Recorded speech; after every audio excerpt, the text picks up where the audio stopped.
Ju njohim me edicionin informativ të lajmeve. Kjo është Radio 7.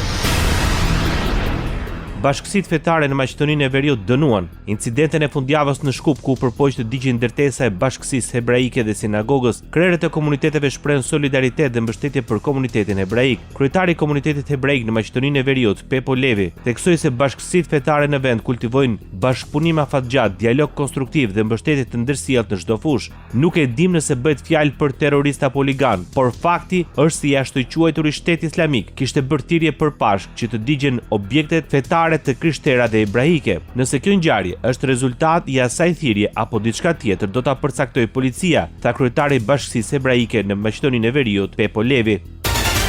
Zëvendës kryeministria dhe ministre e drejtësisë Donika Gërballa vizitoi zyrën rajonale për ndihmë juridike falas në Gjilan, ku ka vlerësuar rolin e këtij mekanizmi në garantimin e qasjes barabartë në drejtësi për të gjithë qytetarët. Gjatë vizitës Gërballa theksoi se ndihma juridike falas mbetet një nga shtyllat kryesore për sigurimin e barazisë para ligjit, duke mbështetur qytetarët që përballen me sfida shoqërore, ekonomike dhe ligjore.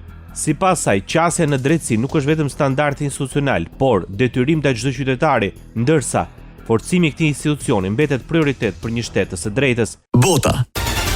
Hezbollahu libanez ka rënë dakord për një armpushim me kusht që të gjitha palët përfshirë Izraelin ta respektojnë marrëveshjen. Kryetari i Këshillit Politik Televizjes Mahmud Komati tha se ne e pranojmë armpushimin, por nuk do të lejojmë një përsëritje të skenarit të vitit 2024, kur njëra palë respektonte marrëveshjen ndërsa pala tjetër i shpërfillte detyrimet e tij. Më parë Shtetet e Bashkuara raportuan se Izraeli dhe Libani ranë dakord pas një takimi tripalësh të mbajtur në Washington të fillojnë negociata direkte në një datë dhe vend të dakorduar reciprokisht.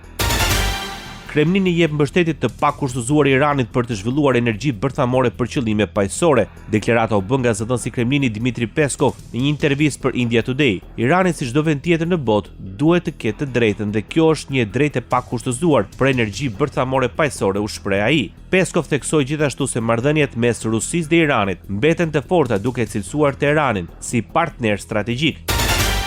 Kina i ka bërë thirrje Iranit të ndërmarrë hapa për rivendosjen e lundrimit normal në ngushticën e Hormuzit, një nga rrugët më të rëndësishme detare në vend. Sipas deklaratave zyrtare, ministri i jashtëm kinez Wang Yi zhvilloi një bisedë me homologun e tij iranian, Abbas Arkaghi, ku theksoi nevojën për garantimin e qarkullimit të lirë dhe të sigurt në këtë korridor jetik për tregtinë globale. Wang Yi u shpreh se ndërsa sovraniteti dhe siguria e Iranit në këtë zonë duhet të respektohen dhe mbrohen, po aq e rëndësishme është dhe garantimi i lirisë së lundrimit për të gjitha vendet. Ai theksoi se ekziston një interes i përbashkët ndërkombëtar për mbajtjen e ngushticës së hapur, duke qenë se ajo përbën një arterie kyçe për transportin e energjisë dhe mallrave. Në të njëjtën kohë, Kina ka shprehur mbështetjen për ruajtjen e armpushimit dhe rifillimin e negociatave si rruga e vetme për uljen e tensioneve në rajon.